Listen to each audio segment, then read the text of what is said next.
Welcome to the Road to Remission show, where we fight the good fight as one. With your host, Hassan Jackson, only on Truth 5 TV. Thank you for joining us again. My name is Hassan Jackson. Welcome to the Road to Remission show. And I'm your host again, Hassan Jackson. We have Diene Robinson here today. She is a patient here at the John Thorough Cancer Center. We are on site again here at the John Thorough Cancer Center. The show primarily, like I told you from the very beginning, was all about, after I told my story, was allowing other people to tell their story. So when they tell their story, that people out there can hear her story and maybe be able to relate. And I'm sure it's therapeutic for her as well, Mrs. Robinson, but you know, people who are sitting home right now, or on the bus, or on the train, or wherever they are, and they're looking at this on their phones, or their tablets, or their laptop, or their desktop, or whatever the situation may be, if they're able to relate to her and her story of survival, which this is all about. That's why it's called the Road to Remission show, because it's about survival and going strong and strong. So, Mrs. Diene Robinson, nice to meet you as well. We're going to ask her a couple of questions. We're going to let her go into her story and answer the questions. And thank you once again for joining us. So, Mrs. Diene Robinson, you said you have sickle cell anemia. Yes. What is sickle cell anemia? Well, sickle cell disease is a genetic blood disorder that is transmitted from both parents have to have the disease or the trace. So, for instance, in my case, my father has the trait and my mother has the trait, and that's how I have the disease now. And because of them having the trait, 25% chance I receive the disease. And when were you diagnosed with the blood disorder? I was diagnosed at 4 months old. At 4 months old. Was there a life expectancy? At the time, I think 1989, our life expectancy was about 20 years old. And so, you know. If you don't mind me asking, how old are you now? I'm 27. Second question, okay? So when you were just asked that. She was diagnosed at 5 years old. Okay, so why did you write a proposal, a research, a paper? You wrote a paper about this and research. And was it published or? No, it's not published. Okay. I went to an event that was held here. Okay. And seeing Ms. Sharon speak, I wanted to get to know her because she spoke so eloquently. Yes. And she felt so warm. So I said I have to find out who she was. And so me reaching out to her and speaking with her the few times that I saw her that time, I said, you know what, she asked me a whole lot of questions about what can be done, what do you want? And so that's when the idea came about, to want to create a clinic for sickle cell patients, because I saw my experience with having great care as a child and then transitioning to adult care as completely drastic and horrible. And so I wanted to change that. I wanted to give more education, advocacy, and just a better hospital experience for sickle cell patients. Yeah. So there's not that many, as here at the Cancer Center, it seems like everything primarily is for different types of cancer. Yes. But there isn't that much attention paid upon the sickle cell. Yes, because you have to want to do the transplant. Not many people want to do it, and it's not a guarantee you're going to get cured. And because sickle cell doesn't have a universal cure, it's a lot of hesitation and patients saying, okay, I'll give it a try. And you have to have the motivation to want to do it, as well as the caregivers who are willing to help you through the process, because it is a trying and taxing process. So you're saying something earlier about a coma or something that you were in? Yes. Okay. So I was in Florida. Okay. Back in 2011, and graduated from high school and went to college there. But went to college there. With UCF? Yes. No. And so. I know my school. I'm a sports fan, so everything I know. Yeah. Go ahead. Yes, I went to UCF and started my first big girl job. I was so excited, and working and going to school and getting sick all the time. It was a time where I wouldn't be able to finish a 2-week pay period without getting sick. And so in 2012, I started having coughing and chest pain. So I went to the hospital, and I had to do a blood exchange. Excuse me. And so during that blood exchange, I went into a medical coma because I had pneumonia in both lungs. Same thing happened to me. Go ahead. Yeah. Mm-hmm. So in the coma for about 12 days, and doctors told my mom I was not supposed to. They told my mom the same thing. Yeah, I know. I might not make it. Yeah. And so, of course, my friend, my then family helped me through that process. Prayers means a lot. I Oh, want to do the same. Yes. Definitely. Yeah. And so that's a prayer I'm here. Yes. But we're from Florida to Jersey, and it was a very hard decision to make. But I finally decided because I had a little help in Florida, and then my mom was in Jersey, so I said, might as well make that leap. Even though again I was very hesitant to do so. Yes. And so once I did that, I realized that's when I saw the horrible conditions that how sickle cell patients were treated. Being in the hospital waiting room for hours and hours just to get seen by a doctor. Even to where you have the triage, and then you have when you go into the back to get your medication, and being in excruciating pain and having to deal with sitting in uncomfortable chairs for hours upon hours is difficult. Yes. And so when you see and having doctors look at you and say, do you need to be here? Yes. Should you be here? Yes. And having to fight with them and advocate for yourself. And so with that, I found solace in SCANJA, Sickle Cell Association in New Jersey. And through that organization, I was able to volunteer and work with them and see, what can be done, what options are out here for us. Who are our voices? And switching gears from being an HIV educator to wanting to be a sickle cell educator, because upon doing my own research, I realized so much has changed.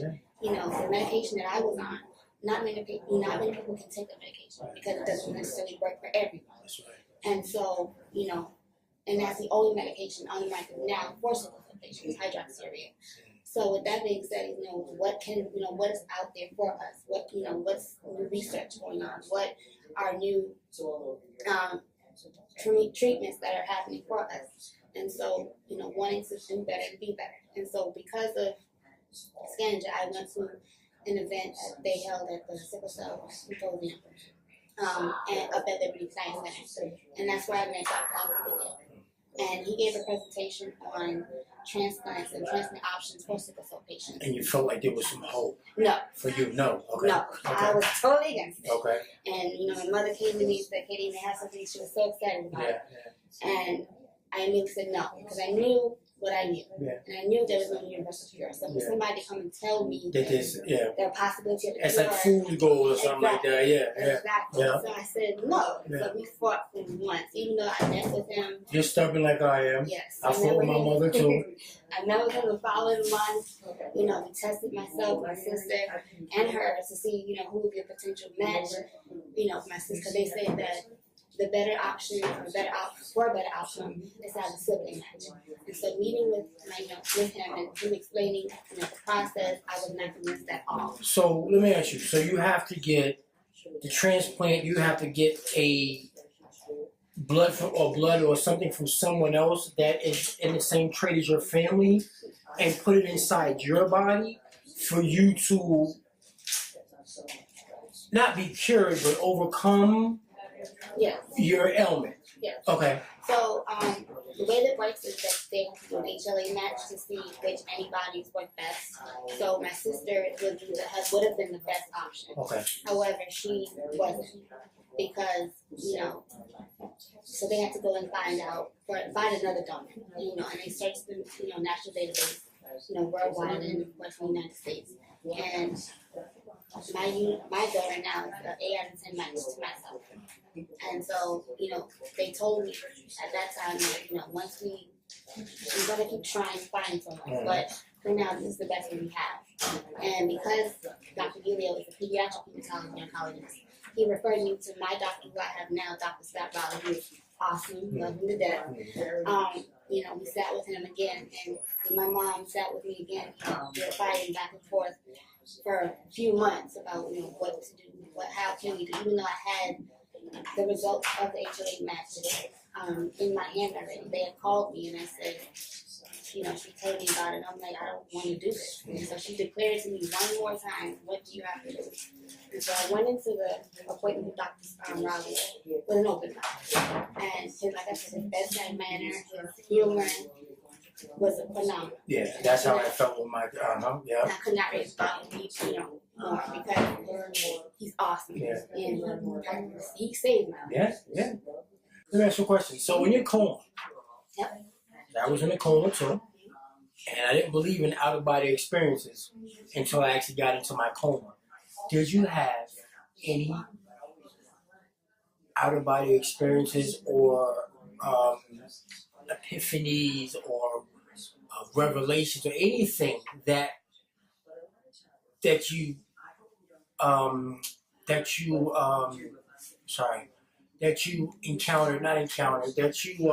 you experienced in your coma? Because 12 days is a lot of days. That's a lot of days. I was in a coma for you got me beat. I was over there for 4, 12 days. That's 2 weeks. That's a lot of days to be in a coma. So you didn't have anything, nothing. No, I was dreaming. You were dreaming. At one point I blacked out. That's what I'm saying, yeah. I was dreaming. Yeah. I dreamt that I was in New York. Yeah.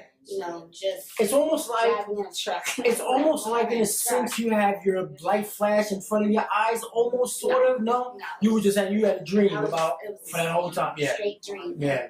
My father was there, my mother was there, and when I woke up, I'm seeing all of these people who I know are supposed to be in Jersey, and I'm like, okay, I must be in Jersey now. Yeah. And then I'm asking around because I'm like, what day is it? What time is it? They say, no, I'm in Jersey. No, you're in Florida. Okay, so what happened? Yeah. Because, everything was so sudden. Yeah, you just black out. Exactly. Yeah, that's how my coma, they were asking me, they're like, well, when you went into your coma, did you see the light? I said, no, I didn't see the light, I saw the darkness. Yeah. It was like I just went to sleep. Exactly. Yeah, and then, and that's it. You know what I mean? It's like you're sleeping and then you're going through whatever you're going through, and when you come out of it, it's a blessing that you came out of it because so many people don't. Oh, yeah. I had a friend whose father, I believe, had some type of cancer. I went to high school with her. Recently, I'm talking about her father died 2 days ago. Cherie Powell, I believe.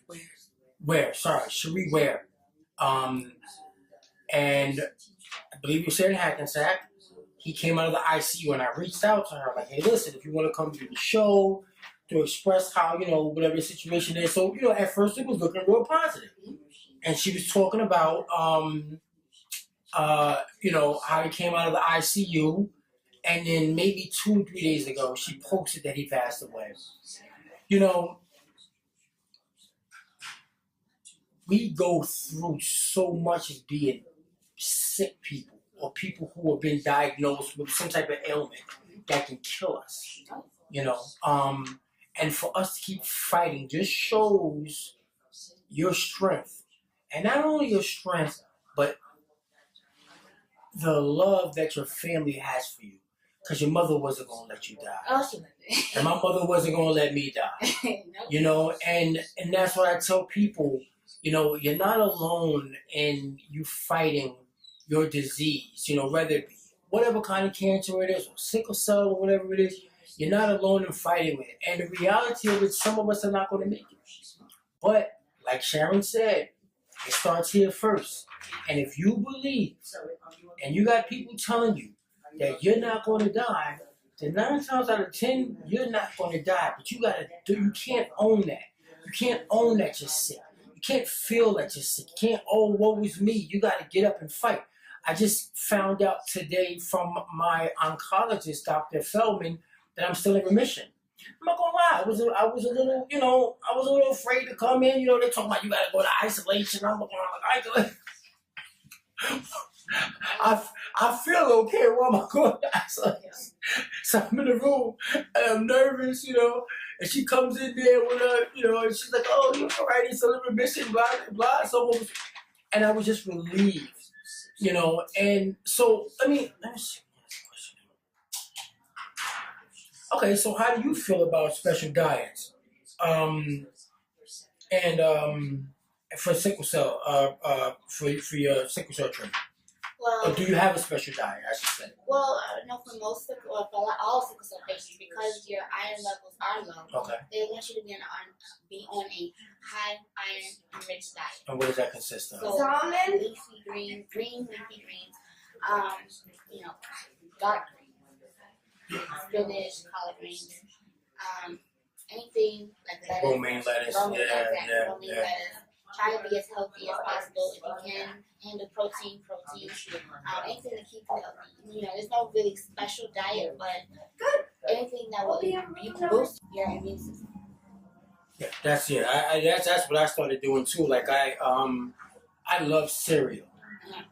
Frosted Flakes on a nice sunny day. It's probably one of the most joys that I've enjoyed all my life. And when they told me the dietary wasn't milk and stuff like that wasn't good for my diet, once I've been diagnosed, I mean, it was like who's my best friend? No more Frosted Flakes, you know what I mean? Like, I don't want Frosted Flakes. That's actually another question here. Okay, how far do you think medicine has come for your sickle cell and the previous couple years from what you've seen? Because that's a good question, because you started at 5, at 4 months, excuse me, and then obviously it's doing good because you're still here, and I'm sure there's a lot of people, like you said, they only give you a specific amount of years to live. They only told you were probably going to live to 20. But now you're, 27, 28 or whatever, and still going on strong. Let me ask you a question. Do you feel sick? No. Now, from what the transplant, so obviously the transplant has worked then. Yes, I'm cured. You're cured. That is awesome. That is awesome. And you must feel invigorated in life. My saying is this: I never knew how to live until I died. Because me personally, I flatlined 3 times. And I was in a coma. I was gone. And just like the doctors told your mother, you might not make it, the doctors told my mother, listen. I mean, he is on his last. And if it wasn't for my brother who allowed them to do a procedure because I had pneumonia as well in my stomach, in my chest. And it was compressing my heart, and it's what it stopped my heart. That's what was stopping my heart. So they had to punch 2 holes inside of my chest to drain the fluid out to release the pressure on my heart. What I wanted to ask you was, so you don't feel sick, which is awesome, and you are cured. What do you tell somebody who has not been cured?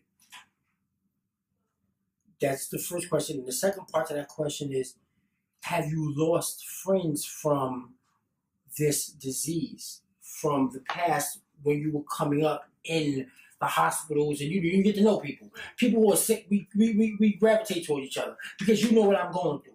You know what the blood infusion is like. You know what the chemotherapy is like, so forth and so on. You sit in that infusion room. You know how it is to be sick and not want to be able to get up. So the first question is, what was the first question? The first question was, the second question is, have you lost anybody that you know personally to yourself?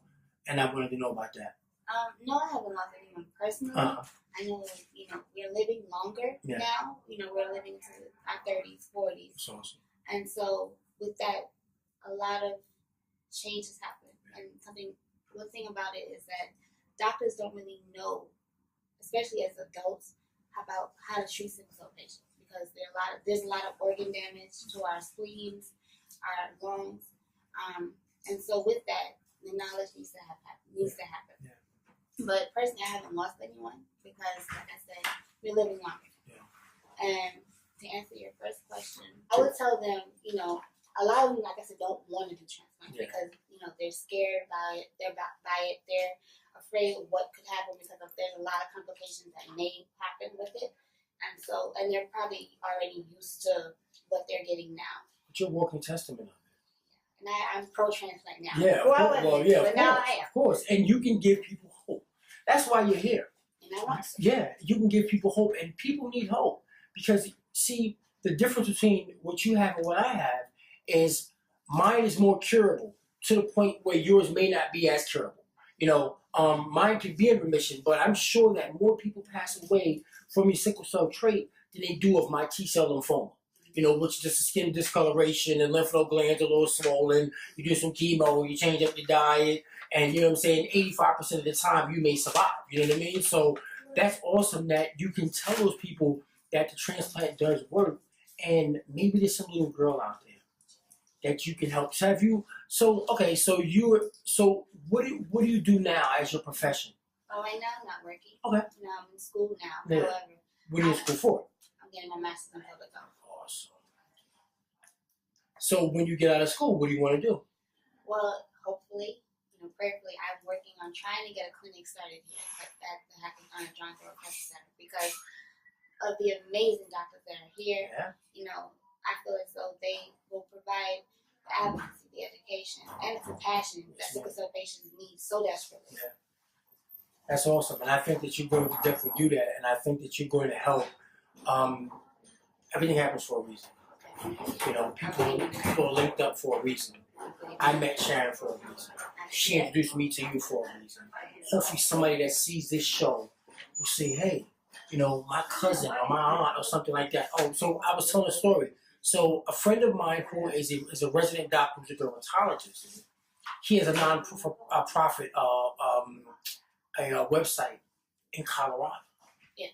And he used to be my dermatologist. I shared the story with him. You know, he saw it. He sent me a text yesterday.